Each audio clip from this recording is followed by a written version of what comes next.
जनसंवाद या कार्यक्रमाला लोकांनी उत्स्फूर्त प्रतिसाद लावला काय सांगू? आता मला वाटते हा आमचा जनसेवकाचा जनसंवाद हा कार्यक्रम सेंच्युरीकडे वाटचाल करतोय. निवडणूक झाल्या आम्ही हा सुरू केला. आज देखील शेकडो लोकांनी निरनिराळ्या भागातून विषय या ठिकाणी आणले. दोन त्याच्यातले प्राधान्याने विषय म्हणायचे झाले तर या ज्या CBSEच्या शाळा आहेत यांनी अक्षरशः लुटमार करायला घेतलेली आहे. याआधी 2 शाळांचा प्रश्न जे आहेत त्याची आम्ही चौकशी लावली. फी वाढ त्यांनी कमी केली आणि त्याच्यानंतर अजून आता रीग लागलेली आहे. मनमानी कारभार चाललेला की ज्या ठिकाणी फी आहे त्याच्यापेक्षा जास्त कसं पैसे लोकांकडनं उकळता येतील आणि आवश्यक नाही अशा प्रकारचं पैसे की शासनाने जे सर्क्युलर दिलं आहे त्या सर्क्युलरचं पालन न करता या ठिकाणी पैसे उकळण्याचं काम चाललेलं आहे. आणि हे मिशन नाही आहे तर कमिशन करता या शाळा उघडल्यात की काय अशा प्रकारचा प्रश्न निर्माण झाला आहे. आज देखील माझ्याकडे होरायझन स्कूलचे पालक आले होते. त्यांनी लेखी निवेदन दिलं. शिक्षणाधिकाऱ्याशी मी बोललो. त्यांनी ताबडतोब त्या ठिकाणी आता चौकशीचे आदेश देऊन त्या ठिकाणी भेट देणार आहेत.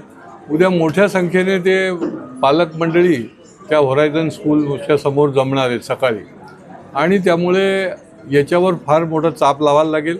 बोगस शाळा असतील किंवा CBSE किंवा ICच्या नावावर पालकांना जी छळवणूक केली जाते त्या शाळा असतील तर त्याच्यावर एक ड्राईव्हच करण्याची आता वेळ आली आहे. कारण आता ही 4थी शाळा आहे की जे आपले प्रॉब्लेम घेऊन माझ्याकडे आले.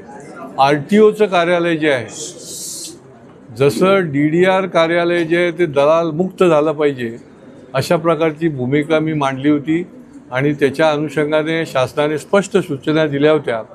तर RTOच्या कार्यालयामध्ये देखील माझ्याकडे लेखी त्यांनी दिलेलं आहे की पैसे घेतल्याशिवाय काहीच काम करत नाहीत. लाच घेतल्याशिवाय आणि नावानिशी दिलेली आहे. आणि त्याच्यामुळे मी RTO कमिशनरशी संपर्क केला आणि ताबडतोब त्यांनी या ठिकाणी अचानक व्हिजिट द्यावी आणि या संबंधातली एक बैठक घेऊन लाईन ऑफ ॲक्शन ठरवावी अशा प्रकारची मी त्यांच्याकडे मागणी केली आणि त्यांनी ती मान्य केली. पुढच्या आठवड्यातच ते या ठिकाणी येऊन आपल्याला या संबंधातली बैठक घेऊन खरं म्हणजे ही ऑफिसेस जी आहेत ती ऑनलाईन पाहिजेत, फेसलेस पाहिजेत. लोकांकडनं पैसे घ्यायची वेळच येता कामा नये. कागदाची पूर्तता सगळी झाली की त्याला कागद मिळाला पाहिजे. इथे 2-2 महिने 4-4 महिने 5-5 महिने रखडपट्टी चाललेली आहे आणि त्याच्यामुळे हे साफसफाई करायला लागेल. आणि नाहीतर मग वेळ पडली तर अँटी करप्शनच्या माध्यमातून आम्हाला पण आता हे उद्योग करत बसायचे का आम्ही? अँटी करप्शनच्या माध्यमातून आम्हाला अशा प्रकारची जे भ्रष्टाचारी लाचखोर अधिकारी आहेत किंवा लाचखोर कर्मचारी आहेत त्यांना धडा शिकवायला लागेल. बाकी पडघ्यामधलं देखील फार महत्त्वाचा विषय घेऊन लोक आहेत. बघा लोक कसे सुशिक्षित जे लोक आहेत त्यांनी छोट्या मोठ्या कंपन्या सुरू करून ते कामं घेतात. तर महाराष्ट्र शासनाची जी इन्फ्रास्ट्रक्चरची डेव्हलपमेंट पडघ्याच्या जवळ चालली आहे कल्याण पडघा रोडवर, तर ज्या मोठ्या इन्फ्रास्ट्रक्चर कंपनीला त्यांनी ते काम दिलं त्यांच्या माध्यमातून जे हे सुशिक्षित लोक काम घेतात करोडो रुपयाची त्यांची थकबाकी राहिली. म्हणजे इतके रडकुंडीस आलेत ते की त्यांना एक पैसा देखील मिळत नाही. आता रोलिंगला देखील त्यांच्याकडे पैसे शिल्लक नाही आणि त्यामुळे ही एक प्रकारची वर्क ऑर्डर दिली आहे. ठराविक दिवसात त्यांना पेमेंट मिळायला पाहिजे हे सांगितलेलं आहे. पण ही एक प्रकारची फसवणूक आहे. ग्रामीणच्या पोलीस अधीक्षकांशी माझी चर्चा झाली. त्यांच्याकडे मी त्यांना पाठवलं आहे आणि योग्य पद्धतीने शेवटी वेळ पडली तर गुन्हा दाखल करायला लागेल. कारण की हे काय उपाशी मारणार का? यांना जर वेळच्या वेळी जर तुम्ही पैसे दिले नाही आणि 2-2 वर्ष रखडवलं तर ते योग्य होत नाही. या ठिकाणी काही आता BLOचं काम मोठं झालेलं आहे. SIR आणि जनगणना हे दोन्ही चालू आहे. पण काही जे कर्मचारी आहेत त्यांना दुर्धर आजाराने पण पछाडलेलं आहे. तर माझ्याकडे सकाळपासून आता 4-5 लोक आले की ज्यांचे ऑपरेशन आहे. काहींना ते म्हणजे जिने जरी चढले तरी त्यांना हार्ट अटॅक येऊ शकतो.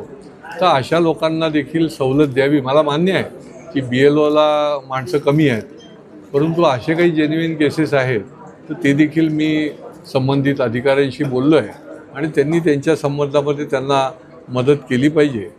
अनेक पुनर्विकासाचे विषय आहेत, निरनिराळे या ठिकाणी ॲडमिशनच्या संबंधितले विषय आहेत, फसवणुकीचे विषय आहेत.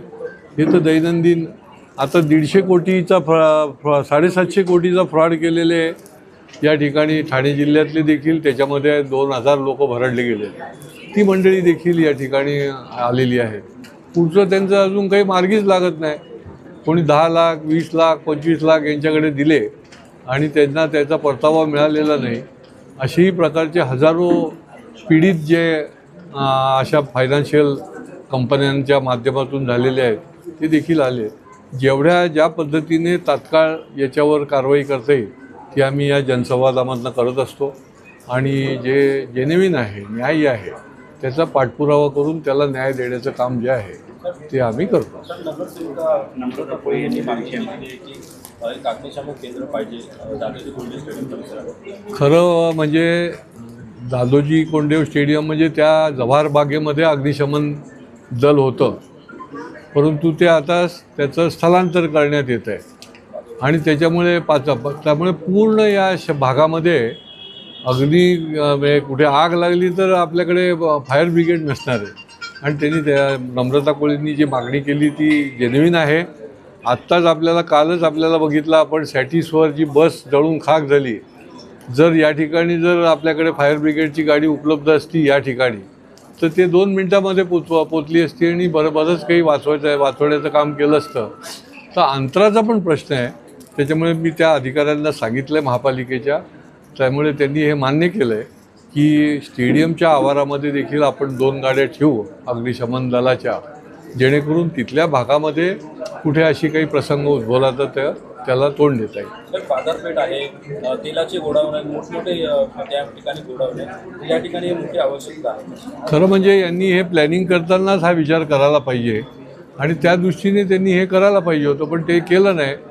पण आमच्या नगरसेविका नम्रता कोळी आणि जयेंद्र कोळी यांच्या निदर्शनास आलं आणि त्यामुळे त्यांनी ताबडतोब ही मागणी केली.